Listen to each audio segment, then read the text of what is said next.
Good morning.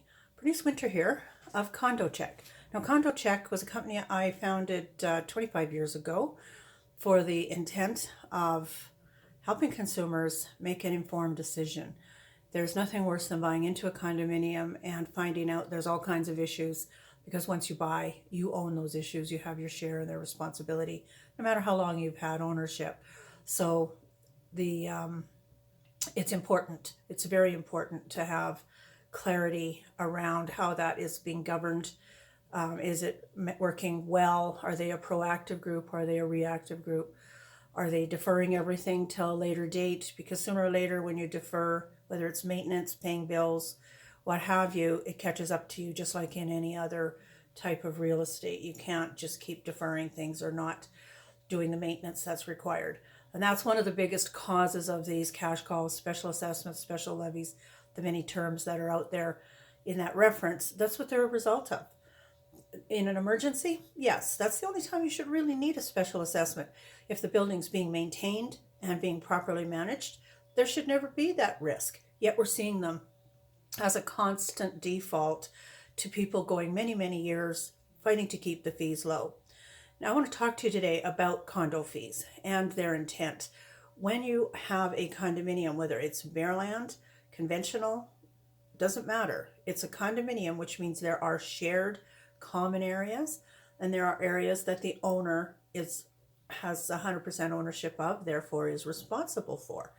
It does vary based on the type of condominium plan registered, and that's where the bare land and conventional information becomes valuable.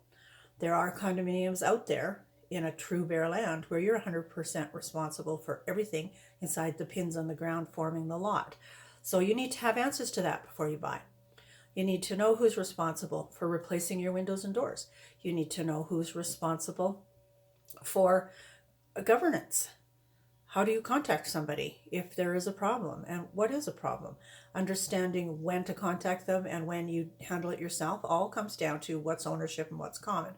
Now, in common property, it is shared in responsibility by all owners. So it doesn't matter what size your unit is, where it's located, you have a proportionate responsibility based on what we call the unit factor, which is shown on your condo plan and on your property title. So you're going to be responsible to that level unless bylaws state otherwise, which is another catch-22. So condo fees are based on those costs. So if you have a building where you're in a 32-story apartment building with swimming pools and all kinds of amenities, all those common areas from the lobbies, the elevators, the mechanical systems, the heating systems, the luxuries, those are all shared in the expense to maintain, plus provide the services you desire. So if you want a concierge, if you want security, those are services, landscaping, snow removal. Mechanicals, mechanical. It takes what it takes to maintain a building. It takes what it takes to keep that building from having water get into it, having failures unexpectedly is a result of not having the maintenance plan for the age of the building. So all these become factors when it comes to budgeting, when it comes to the reserve plan, when it comes to how aggressive a board is in doing the maintenance that's necessary.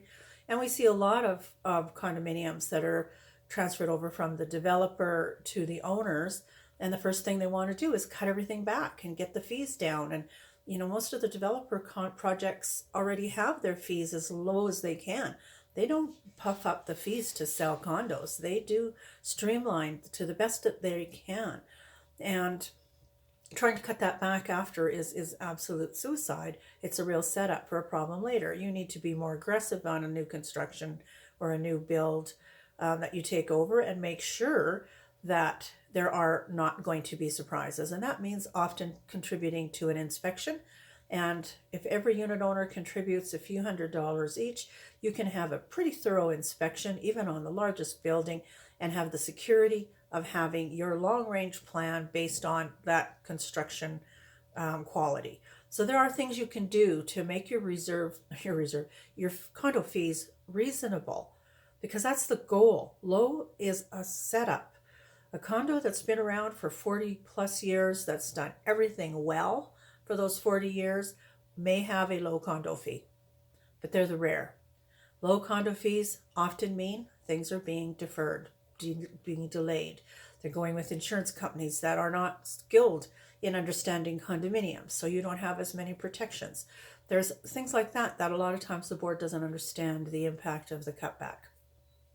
So the condo fee at the end of the day covers your cost to maintain, your services, and is shared between all owners based on, like say, either the bylaws or the unit factor. So there's no secret to it. Everyone, whether you're on the board of directors, whether you own 1 unit or 10, you're paying a fee, a condominium contribution. And think of it that way. It's a contribution towards the maintenance of your investment. And everybody's contributing to that fund. I'm going to do another video especially talking on reserves so that this isn't too long. And, and I want you to really be clear. There is no such thing as an average condo fee per square foot. I know there's a lot of people out there racing to try to get that information. You cannot base the purchase of a condominium or the budgeting of a condominium on an average number that is random. Think about a city street with houses, and you've got a square block, 30 houses round. What's the average maintenance cost for those houses? Somebody's got to tell me that. When you can tell me that, what's the average maintenance cost per square foot of those houses? Now we can start thinking about how we could maybe get that information applied to a condominium. You can have 2 condominiums built by the same developer, sold in the same year, 2 different groups of people bought into them, but different management styles at the management company and board level can mean one building is falling apart and the other is well maintained. The one that's falling apart may have a lower fee for a while, but eventually you're going to get hit with a huge assessment to get whatever's failing done at an emergency status. And I see this with patching roofs and what have you. There's a level where you have to start making that commitment. And like I say, I'll talk about that in the reserve plan. Anyhow, I wanted to keep this kind of short, but I did want to emphasize the fact that condo fees are not the enemy. And they're never something that you should gauge your decision on. The decision should be on, are they proactive? Are they communicating? Are they financially sound? In other words, do they budget appropriately?